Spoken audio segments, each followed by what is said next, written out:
Hey folks, welcome back to the channel. Today we are talking about natural frame slingshots. I wanted to say forklift for whatever reason, but anyway, slingshots. There's a gazillion different types of slingshots. All of them are pretty cool in their own different way. The natural or natty slingshots are some of my favorite just because you can make it whenever you feel like.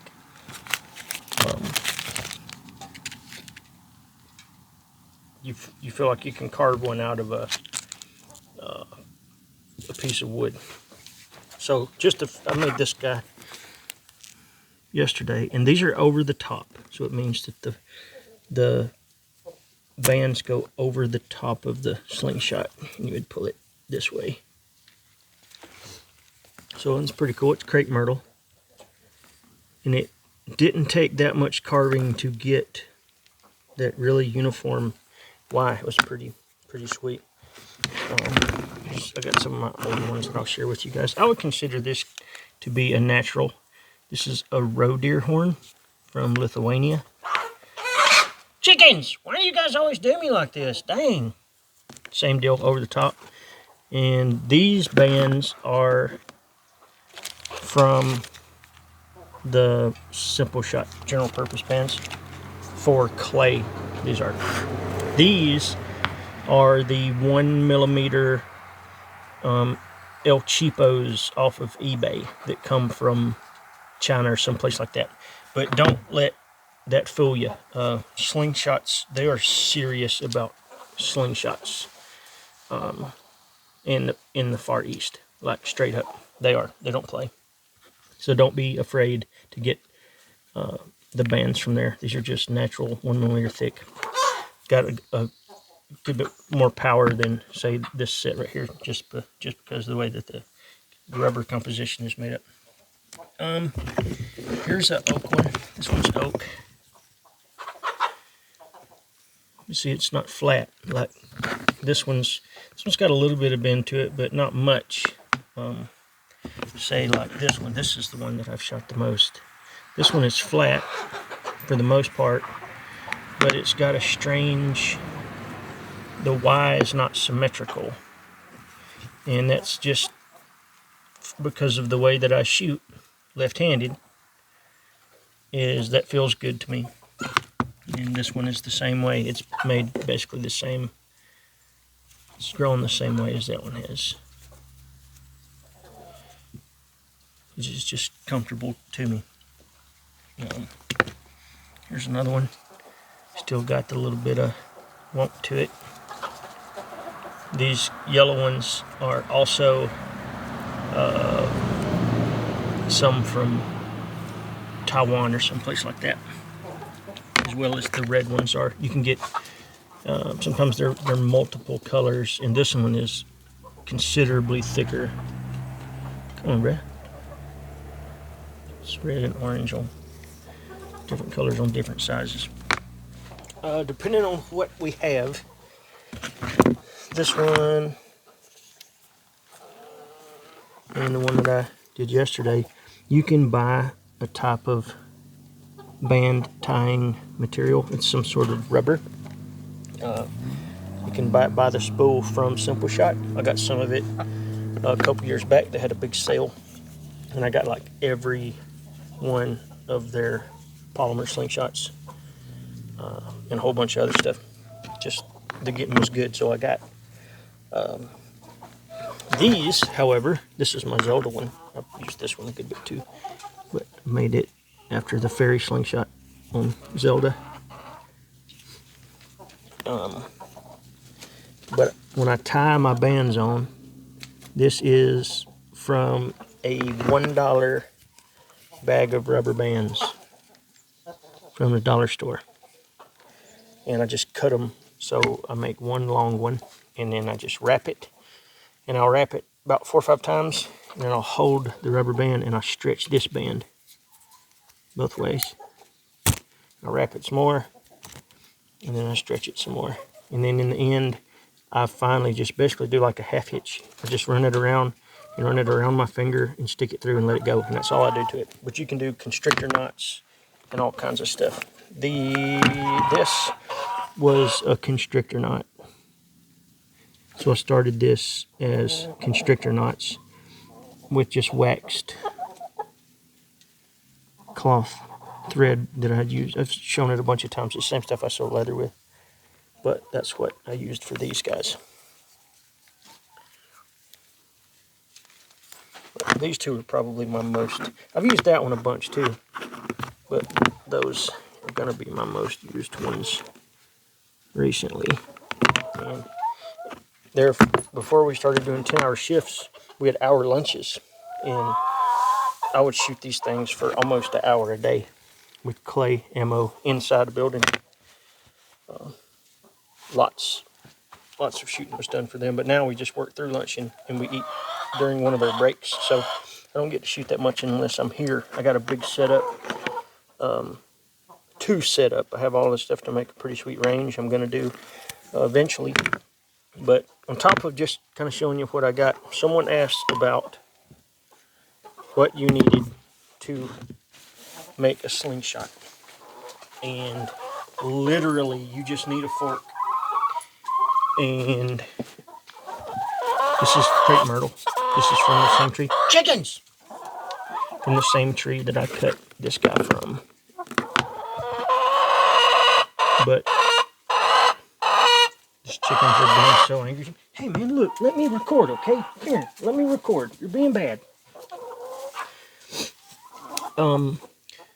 Think about how much force you're going to be putting behind these rubber bands.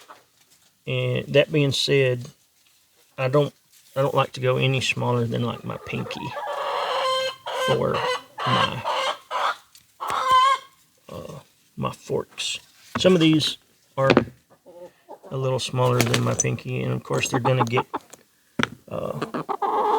they're going to dry out a little bit. This stuff will thin up quite a bit. This still is fairly green. Chicken, down. But you don't want to go really small. Like, I don't think, you know, like, that's not going to be a very good fork to use. Or even this one. This is a good example. There's one right here. Let me cut this real fast. It looks good. Looks like it's going to be a good one.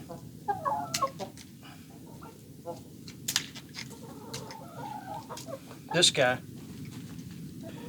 Oh man, that's a good looking. It's got good shape to it. Like, if that was thicker, that would make a good one. But it's not. It's just too thin.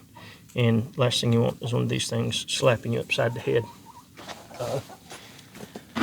But your forks, they don't have to be very long. Some of these shorts are pretty short. This one's fork's pretty short on that. These guys are pretty short.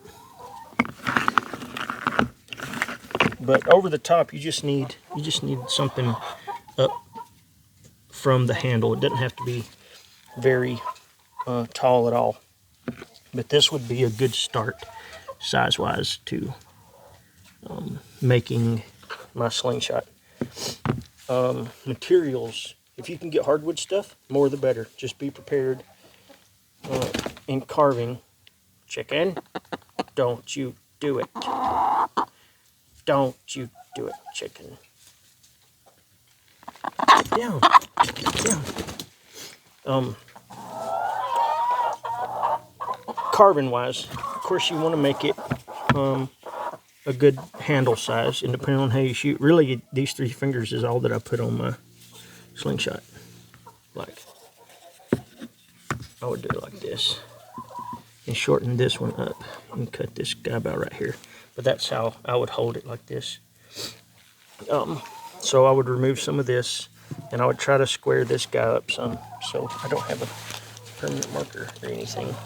But I would take, and I'll use this file as an example. I would take and try to square that up a little bit. Just try to make them,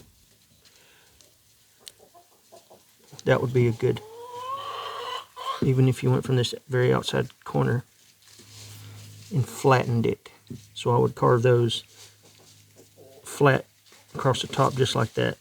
I wouldn't do it this way. I would do it this way because the band needs to lay across the top of it. And if you look at these, I have them flat so the bands will lay across the top. Depending on how you cut some of these, that's how you have to do it. So like if this one would have come up and I wanted to cut perpendicular to the side, you know, it would be about like that instead of like this. But those, the way that they're cut helps those bands to go up over the top. I'll have to do another video on through the forks. I don't do very much through the fork shooting unless it's like the old school Crossman or Daisy round band wrist rockets. Like those things are monsters. The little $5 one is a beast. Like it's sure enough bunny slayer. But you just have to practice. You'll get where you aim a certain way. Like I've had people, and I guess I could do it if I shot the same way all the time, but they say like they aim with this very top corner up here, like that's how they shoot. But I just get where I can look out in front and see basically where I'm going to hit at, but it's because it's just like a bow. You pull back to the same spot on your face every time that you pull it back the same spot. And with these things, if you're looking at practicing, I would suggest getting clay ammo. And the only reason I say clay ammo is because if you're shooting with rocks, all the little bits and pieces and flat spots and all that on a rock, none of them are going to fly exactly the same every shot. Like even the clay ammo, sometimes it cuts and zips and does strange things. But you can take that clay ammo and you can repeat the same thing again and again and again and again, and that's when you're going to start learning where you hit with it, and then you can adjust from there. Practice. It's just going to take practice, but it's just an easy way to get consistency. If you got consistency in your ammo, you're going to have consistency in your accuracy, as long as you're consistent with how you pull it back every time. I know it sounds kind of silly, but it's a lot of fun. I'll have to share, once I get it put together, the little slingshot. Wait, here's my old target. So, when I was at work, we had a big metal flat machine, and this has a magnet on it. So, I could take the top of my peanut butter jar and stick to the machine, and I could shoot underneath it where it had a big metal backstop, and I didn't have to worry about leaving beads all on the floor. But that's what I used to shoot all the time. That and little 5-hour energy bottles. I would take the plastic off of them and throw them in the floor and just make them jump around. But anyway, I saw that yesterday when I was going through some of my tools in the toolbox. But anyway, these are natural framed,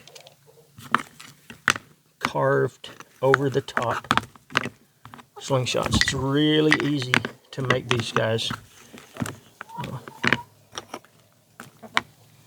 Pretty sweet. Like I said, you can get any of these bands. You can get them right here in the US of A if you wish, from Simple Shot, or you can order some of the bands off eBay that are from China, Taiwan, places like that. I haven't had bad luck with them, and they're pretty cheap. Get them in miscellaneous colors. If you do get the ones in miscellaneous colors, though, sometimes the thicknesses are different. So you may have some really light pull bands in with some really heavy bands if you get assortments. But anywho, that's that, guys. I appreciate the support. You guys have a good week. You can check out all of the older gizmos and gadgets on here. Feel free to subscribe. There's a bunch of past videos, as well as at Bushcraft Kelso on Instagram. bushcraftkelso.com for gizmos and gadgets. Later.